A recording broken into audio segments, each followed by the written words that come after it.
BBC Hooniverse. You're watching the TGM production.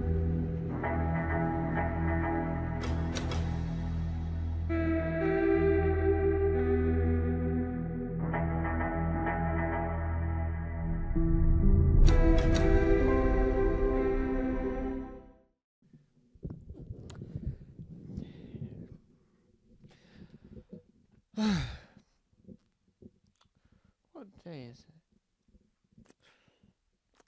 Monday, right. What's so special about Mondays? Tell me why. Some don't like Mondays. I don't think I know. Right. Okay. What's Mondays got to do with Doctor Who? I don't know. Right. Okay, so. Right. What are we gonna film? Oh no. Forgot to put the camera in charge. Derry, put it on charge. Put it on charge. Thanks. Now I'm gonna have to do an audio only thing. What was that, Terry? Why do we have to do an audio? It's because I film a thing every day, and if my camera dies, I have to do audio because the idea I've got still needs to come out because I'll forget about it tomorrow. No, I can't wait till later because I've got other ideas or other things to. I've run 33 YouTube channels. Got no time for later. Right. If you're just gonna behave like that, then no. I've got to do this. Yes, I'm gonna alter it slightly because we were gonna demonstrate some other thing. So we're technically altering what we're doing. Technically. But we're still doing it in the 60-second category, 60-second series. This is still part 2, which is what we originally said we were going to do. But it's not the part 2, which is now part 3. This is mainly talking about the fact that, right, there's been no news updates on it, and it seems all a little bit weird. And we have to confirm to the British public and to the world that despite what I've said, it is official. Now, I would have loved to come up with the idea before them, but you know what? I didn't. Yes, I had a visual gag ready set up for this. Yes, but I'll have to come back to that another day.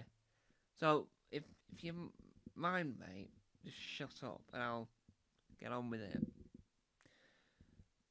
Right? Yeah, right. Start off. Take Disco Dave with you. Yes, I know he's rehearsing for a live sketch he's going to do on Twitch. I don't know what he's going to do, but it'd be disco fantastic. Anyway, you need to go and work on that idea you've got, Stupid History, where each week, well, for a limited run, different people tell their favourite stupid historical fact, and then that's it. At the end, it gets turned into something else. But it's a limited run YouTube channel. Take that away with you and toddle off. I don't want that anymore. I don't want that. I need to talk about Doctor Who, so I've not got the time. So toddle off. Thank you. Hello, and welcome to part 2 of 60 Seconds, the audio edition. Now my camera's died, it's charging, and I need to get this out there because I felt that there is, I wouldn't say rumours. Rumours isn't the best word for it. I would say there's sort of doubt, really.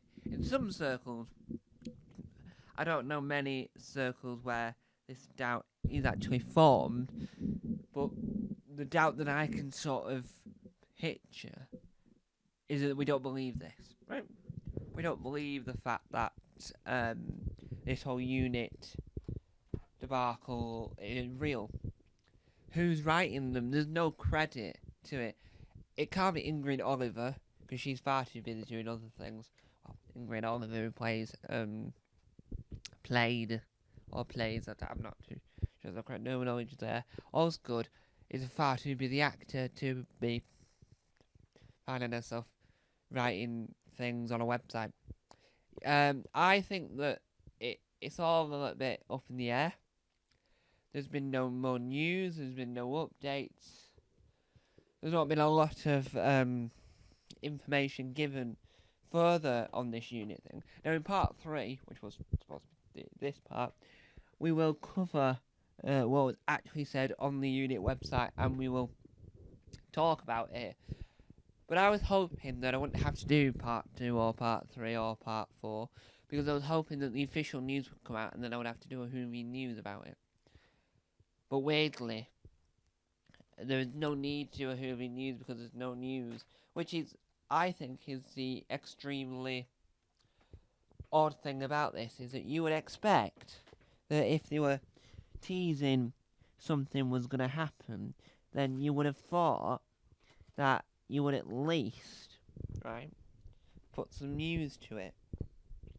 So what I mean by that is that you would have thought that someone would have gone, right, so we're teasing this in, we wrote this, now we need to sort of inhabit what's going on and actually give some news, and that isn't what they've done.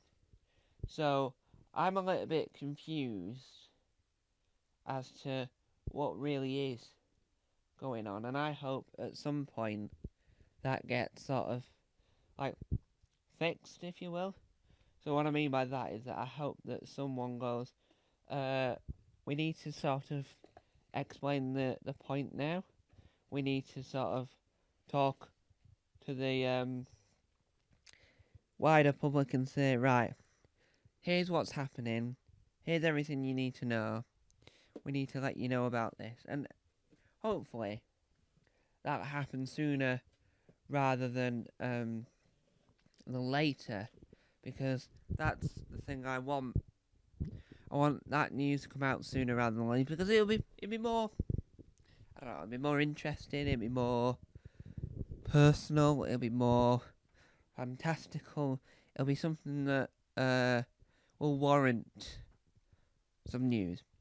But again, I do quite like how Unit are sort of being pulled front and centre on the Doctor Who website, because it gives some sort of authenticity to the organisation. I really do like the fact that they had to you had an option to log in, and you sometimes get unit updates via email. I do like how they're trying to do a sort of real life element to Unit now, and trying to sell Unit as a entity that is truthful, entity that is possible, and that's what they never did with Torchwood, and I think that's what they missed with Torchwood. There was a lot of scope, is the word I want to use. A lot of scope Torchwood could have done that Unit are sort of embellishing and taking with them now. So if I was the creatives at Doctor Who, and if I wanted to, if I said right, can we bring back Torchwood and then bring back another branch of Torchwood, not necessarily do the Cardiff branch or the London branch, just do a new branch of Torchwood, and that would be what I would do. But because Unit have already achieved that, it means that you can't do it. And I do quite like what they're doing, but there's no new news. So hopefully in part 3, where I can record it, I'll be able to read out what they've done and showcase it, and then we can get to the bottom of this. Because I do think that giving a date that was going to become at that time didn't make any sense, because obviously they didn't fulfill the date. Didn't go any further with the date. There was nothing really further happened with that, which I would say is technically the downfall of the whole idea, I think, which on every site possible was a sort of bad idea. Having this sort of downfall doesn't always look good in the eyes of, I think, in the eyes of a lot of people. But you know what? they're experimenting, they're doing something interesting, and they're trying to sort of keep the fans intrigued. Because I know there's a lot of negativity within Doctor Who at the moment, but there's a lot of negativity in a lot of things at the moment.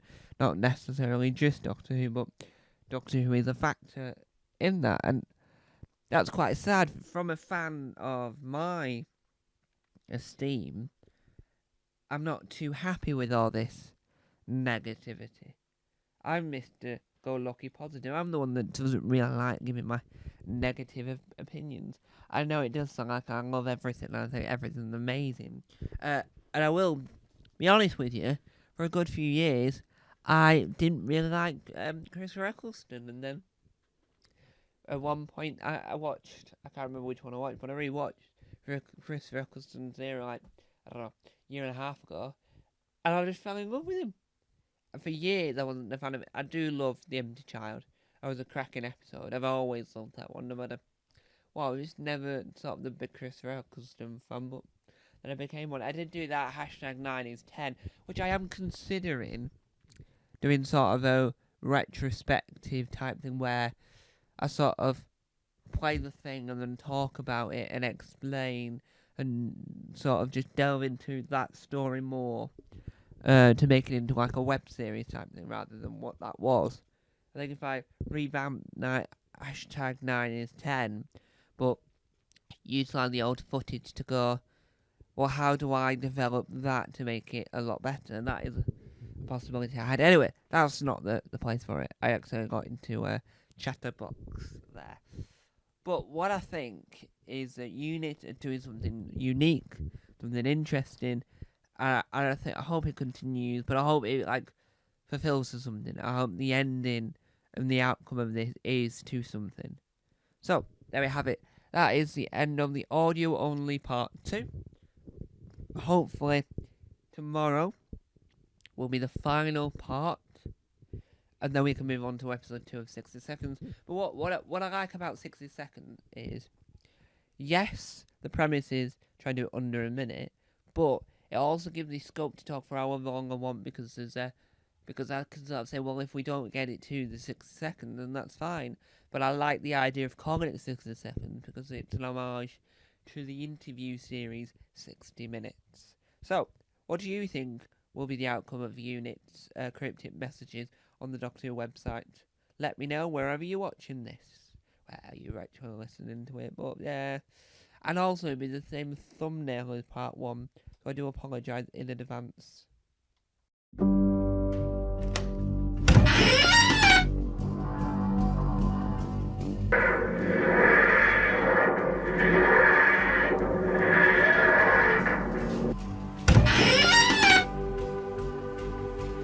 Don't forget to subscribe to the official Tom Mason YouTube channel.